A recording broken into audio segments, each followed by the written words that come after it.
Bonjour à toutes et à tous et bienvenue à Lorient-la-Base. Nous sommes aujourd'hui sur l'Atlantique Le Télégramme, l'un des événements majeurs en matière de nautisme dans le Morbihan. C'est la rentrée des classes pour l'ensemble des équipages. On va aller à la rencontre dans un premier temps du président du Centre Nautique de Lorient, qui est l'organisateur de cet événement. Et puis on va essayer de trouver quelques skippers qui ont bravé la météo quelque peu mouvementée ce week-end. On y va ensemble.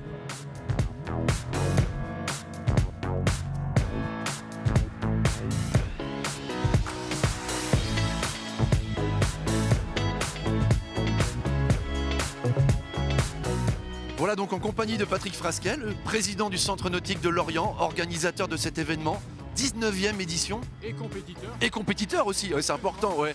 19e édition déjà, c'est une belle aventure que cet Atlantique de Télégramme. Tout à fait, c'est toujours un beau rendez-vous de démarrage de saison. Alors cette année, on n'a pas réussi à faire venir le soleil, mais on a quand même une météo pour les vrais marins. Et aujourd'hui, on a pu naviguer malgré des conditions un petit peu difficiles. Voilà, donc il y a eu, là on tourne le samedi, on va vous le dire, on a eu 3 courses hier pour beaucoup de concurrents. Aujourd'hui ça a couru ce matin. Tout à fait, et les monotypes ont continué à courir intensément puisque je crois qu'ils ont fait 2 manches. Par contre pour les séries IRC et Osiris, on a fait un grand parcours côtier. Alors justement, j'allais vous poser la question, on a combien de bateaux déjà? Et quels sont les différents types de bateaux inscrits sur cette compétition? Alors on a un peu plus de 130 bateaux, donc c'est un peu plus que l'année précédente. On a toutes les catégories qui sont représentées, depuis les monotypes avec les J80, J70, monotype 750. Sur les bateaux un peu plus classiques de Monsieur Tout-le-Monde, donc on a les IRC, qui ne sont pas en très grand nombre mais qui sont venus nous voir et ça nous fait très plaisir. Et enfin la grosse série, ce sont les Osiris, où on compte plus de 50 bateaux. Et une nouveauté cette année, une nouvelle classe inscrite au programme. Alors tout à fait, là on parle du monde professionnel, donc en plus des IMOCA cette année, la classe des classes 40 a souhaité rejoindre l'Atlantique Le Télégramme et participer à cette belle fête. À quelques semaines du départ de la route du Rhum, c'est une belle préparation pour eux aussi. Alors tout à fait, pour eux c'est un pré-run si on peut dire, et également ça leur permet de montrer à leurs sponsors l'état d'avancement de leur projet. Alors l'Atlantique de Télégramme, évidemment c'est important sur l'eau, mais il y a aussi toute une animation pour le grand public. Alors ça c'est la chose un petit peu difficile cette année puisque nous avons mis en place, comme les années précédentes, des animations pour les enfants particulièrement, et pour cela on est accompagné par l'agglomération et la ville de Lorient. Malheureusement la météo n'est pas tout à fait avec nous, mais je vois que le public est en train d'arriver, donc j'espère qu'ils pourront en profiter. Ouais, parce qu'il y a des animations sur l'eau, il y a des animations à terre, et tout est offert, il faut le savoir. Absolument, tout est gratuit et c'est dans cet esprit-là que nous organisons cette manifestation. Une partie pour les compétiteurs d'eau salée et puis pour Monsieur Tout-le-Monde venir découvrir ce qu'est l'eau salée, donc en pratiquant le J80, le paddle ou le mini-J, mais également à terre des animations telles que le mur d'escalade, le skimboard et puis les ateliers créatifs. Je voulais terminer aussi par saluer les bénévoles, sans qui on ne pourrait rien faire sur ce type d'animation, et les partenaires fidèles. Alors ça c'est très précieux parce que sans les bénévoles, on a beau avoir déjà beaucoup de bénévoles qui administrent le club. On a aujourd'hui la chance d'avoir autour de nous plus de 130 bénévoles qui remplissent toutes ces tâches qui sont parfois difficiles, qu'on ne voit pas. Donc des gens qui sont là généreusement pour nous aider. Voilà, on va aller à leur rencontre évidemment dans le courant de cette émission, et on va laisser voir l'un des partenaires. Dans quelques petites secondes, c'est Ford que nous allons rencontrer parce que Ford a organisé une très grosse opération au profit de la SNSM. On y va ensemble. Viens avec moi, Patrick.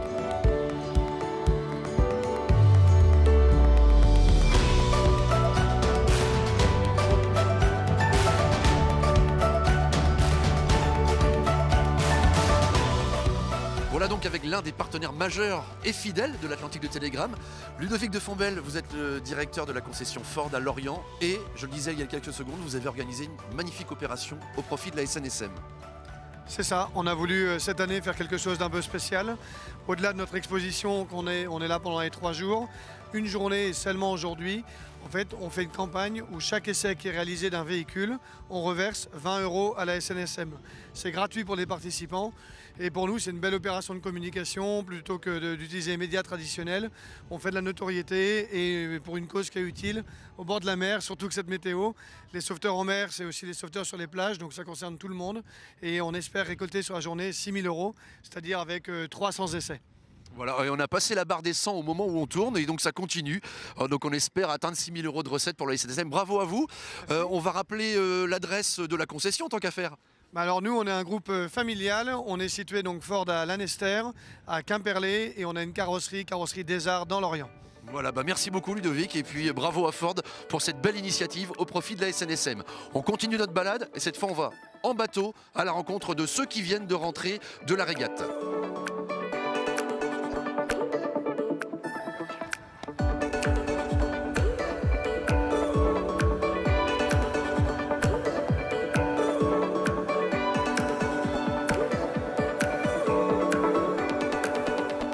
Alors voilà, moi je me suis installé confortablement à bord de l'un de ces magnifiques bateaux de la classe Osiris avec le skipper et une partie de l'équipage du bateau 500%. Vous venez de rentrer, des conditions quand même très particulières sur ce début de week-end. Ah ouais, hier c'était sympa parce qu'on a eu un peu de soleil et pas trop de pluie, mais alors aujourd'hui la pluie, 27 nœuds de vent en pointe, du près, un peu de vent de travers et puis un dernier bord sous spi pas très bien négocié par l'équipage, mais enfin bon. Là il y a un petit message. Bon, globalement ça s'est bien passé quand même. Ah, globalement ça s'est bien passé, les bières étaient bonnes à l'arrivée. Jean-Marie, vous connaissez par cœur l'Atlantique du Télégramme et le centre nautique de Lorient, vous? Oui, le centre nautique de Lorient, moi j'ai commencé à faire mes armes en 64 avec l'ancêtre du CNL qui était la SNK. Et depuis, je suis membre du CNL depuis et heureux d'être là sur l'Atlantique, qui est notre course annuelle pour rentrer dans le classement national. Donc on est heureux d'être là. Alors combien de membres d'équipage avec vous ce week-end? On est 8 à bord. 8 dont notre partenaire ici présent. On est une bande de copains. Ça fait une vingtaine d'années qu'on se connaît, on navigue ensemble. Donc voilà. Voilà, vous avez devancé ma question. Je voulais savoir comment on montait un équipage. Donc là, c'est vraiment une bande de copains. C'est compliqué de monter un équipage parce qu'il faut un panel de 20 à 25 personnes pour monter un équipage de 8. Ah ouais. Parce que tout le monde n'est pas disponible comme il veut, tout le monde n'est pas disponible tout le temps. Puis en plus, c'est un week-end de 3 jours. Donc c'est un peu plus compliqué. Merci à tous les 4 et merci Jean-Marie. On continue quant à nous notre petite balade.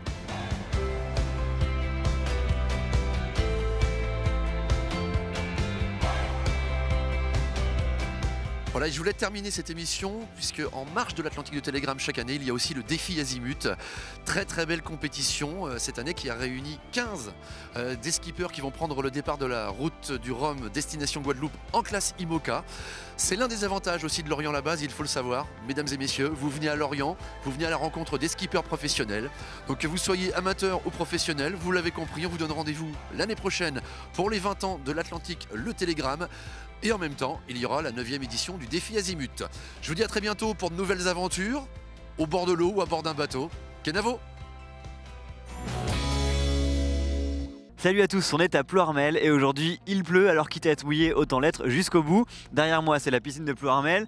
Dedans c'est un club de plongée qui propose une initiation à la plongée. Alors on va tenter l'affaire.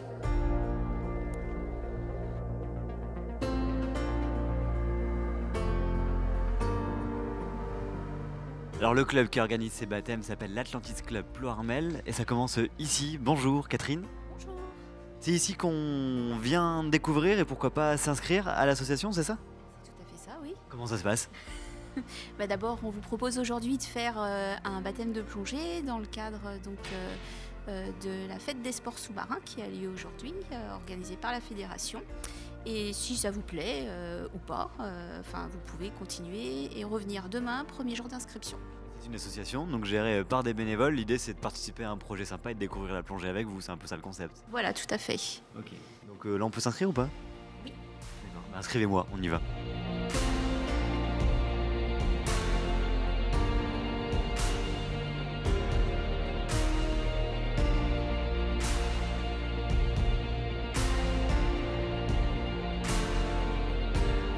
Et c'est ici que ça se passe, là, dans ces deux bassins. Alors derrière nous, il y a des novices, il y a des habitués.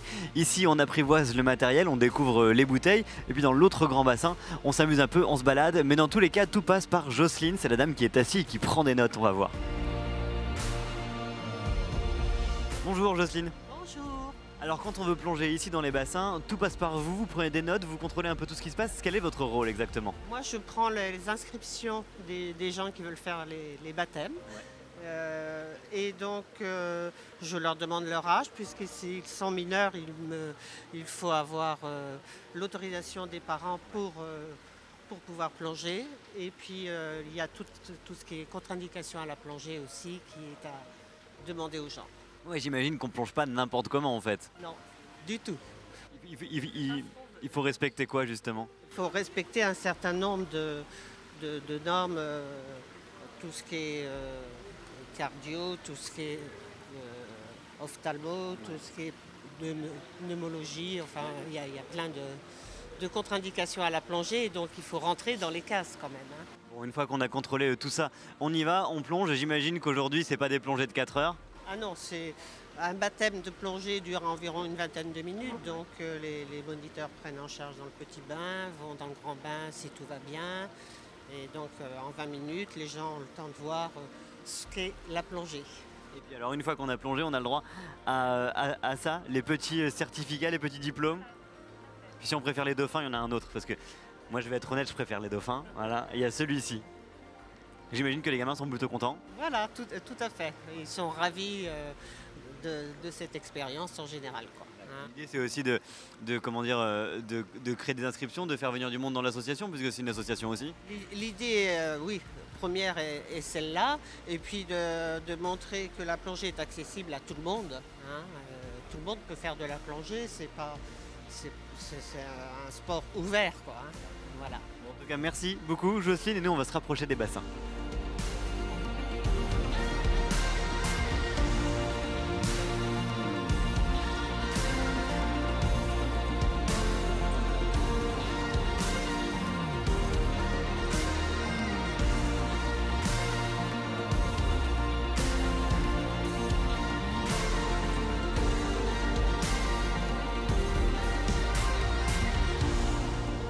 Au bord de l'eau, c'est Hervé, le président de l'association. Bonjour. Bonjour. C'est avec vous qu'on plonge, c'est ça? C'est avec nous qu'on plonge, avec le club de Atlantis Pleuhermel, et on est toujours prêt à accueillir pour venir faire des baptêmes toute l'année.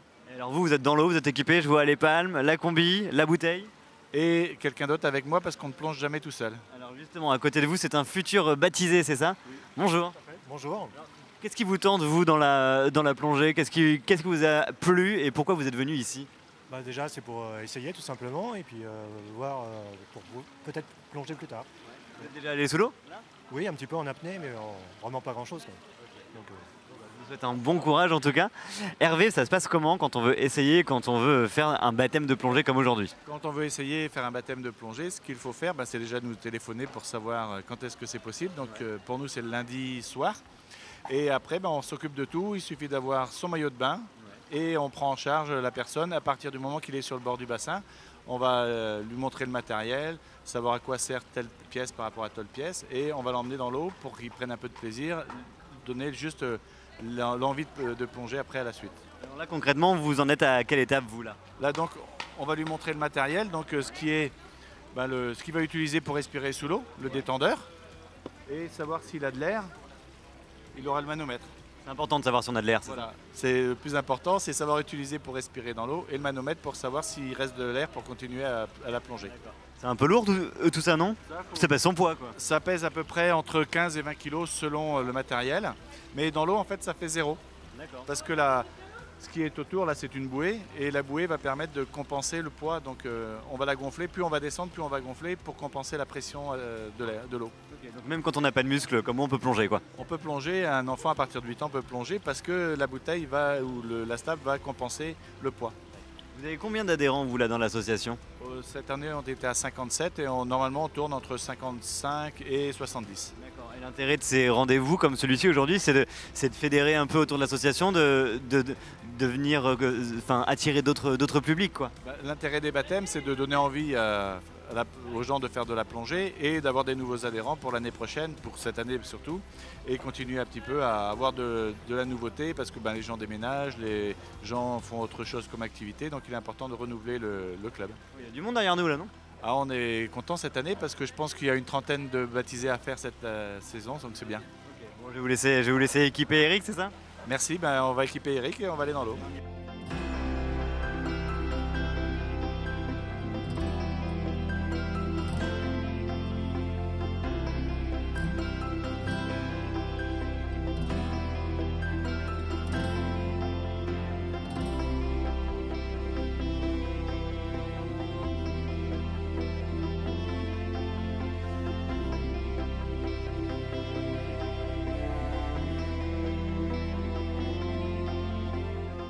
Bonjour Fabrice, c'est à votre tour, c'est ça? Oui, c'est à mon tour là. C'est bon, vous êtes prêts? Oui, oui, ça va. Je l'ai déjà fait 3 fois sur mes lieux de vacances. Ah ouais, vous êtes un habitué quoi, Voilà. c'est un jeu d'enfant. Je l'ai fait encore à la piscine, donc ça va être une découverte là. Et qu'est-ce qui vous plaît du coup? Parce que vous connaissez déjà en fait. Eh ben, je compte m'inscrire pour l'année là. Et qu'est-ce qui vous plaît alors dans la plongée? Ah, c'est difficile à définir. Voilà. Enfin, j'aime beaucoup être dans l'eau déjà. Et puis bon, c'est un monde particulier quoi. Donc c'est vrai qu'on peut découvrir aussi sur les lieux de vacances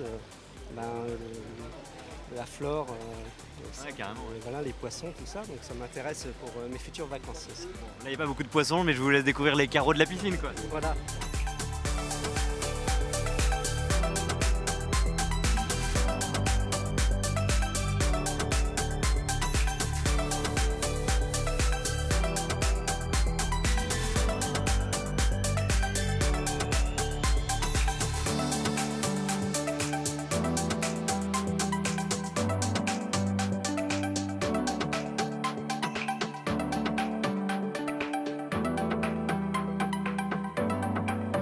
C'est la fin de ce Ça valait le détour. Quoi qu'il en soit, l'Atlantis Club Ploërmel vous attend toute l'année pour venir plonger ici. Puis bah moi, j'y vais aussi.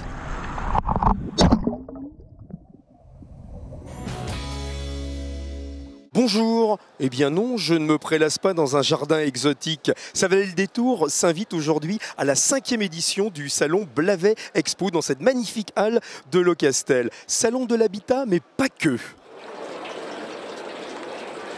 Gérard Hellec, on dit que 7 ans, c'est l'âge de raison. Mais là, on est à 5 ans, vous avez devancé. La persévérance paye d'évidence. On ne s'attendait pas cette année à avoir un tel succès.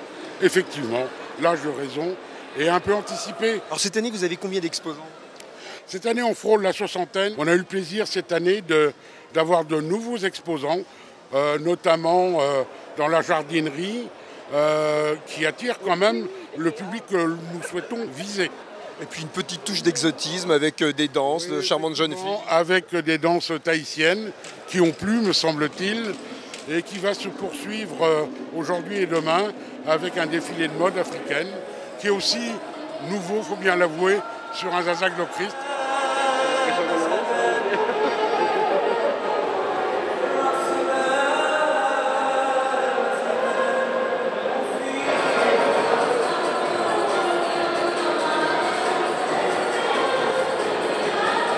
Bon bah, Gérard, on va découvrir le salon tous les deux, hein? Vous voulez. On va faire un petit tour des exposants. Allez, on y va. Allez, voici Myriam, petite demoiselle, accompagnée de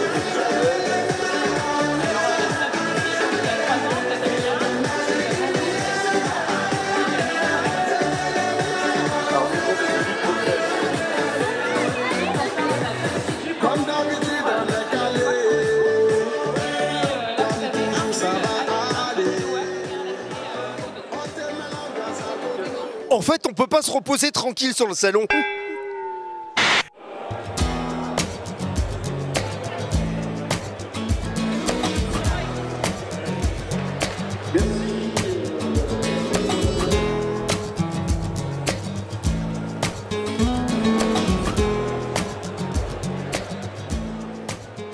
Qu'est-ce que vous faites là? Vous êtes en train de l'endormir?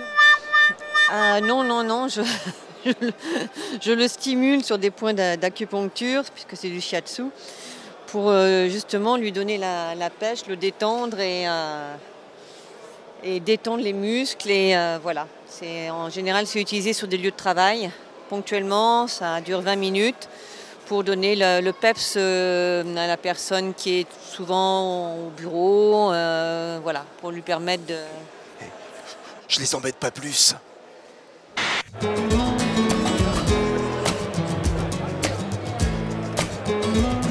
Avec les feuilles, hein, en sachant que la fleur, on peut la manger, la feuille aussi.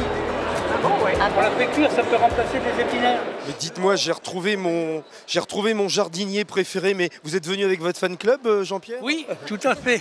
Tout à fait, non, ce sont de charmantes dames qui me posent des questions sur qu'est-ce que la consoude, qu'est-ce que l'ortie, qu'est-ce que la prêle.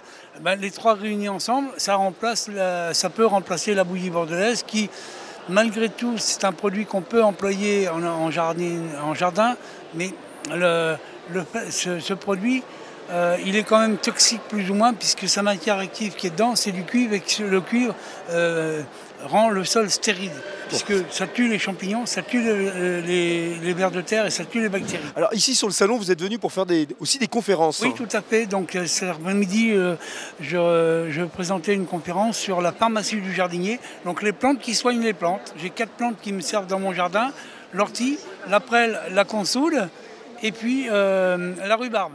Alors mesdames, est-ce que vous avez appris beaucoup de choses avec Jean-Pierre? Oui, très contente d'avoir parlé avec monsieur Jean-Pierre.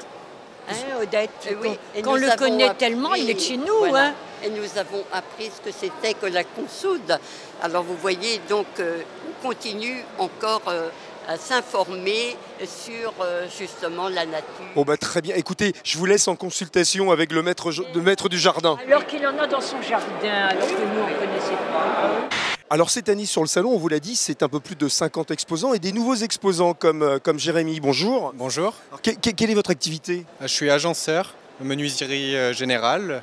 Je fais de l'aménagement de placards, dressing, parquet, porte intérieure.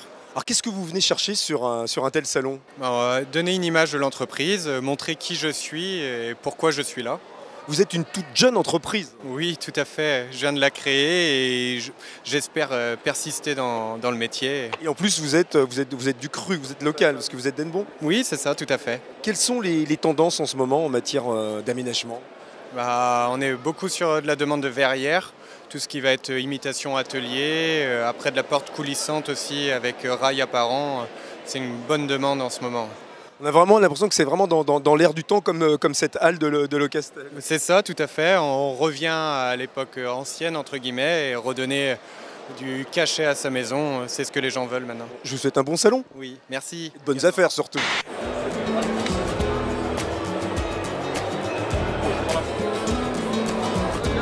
Ah bah oui, non, c'est pas celle-là. Non, c'est pas celle-là.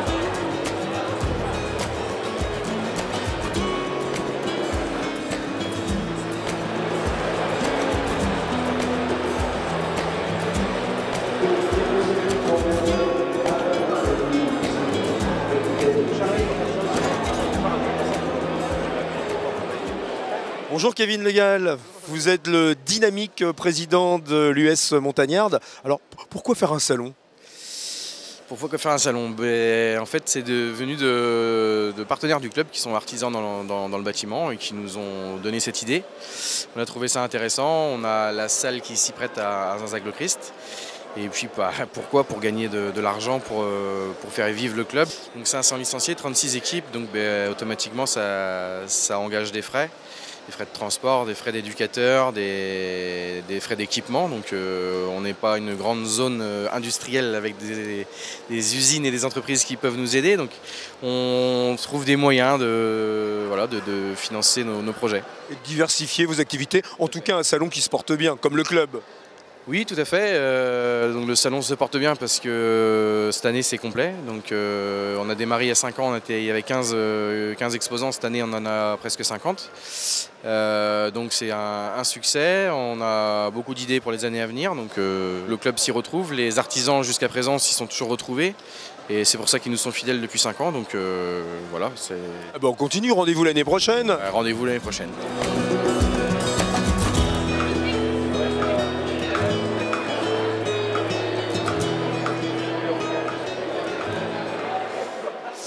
Bon, comme vous l'a dit Kevin Legal, un 5e salon qui se porte bien. Alors rendez-vous pour la 6e édition. Enfin bon, moi je vais essayer de rentrer à la rédaction, mais c'est pas gagné. Bye.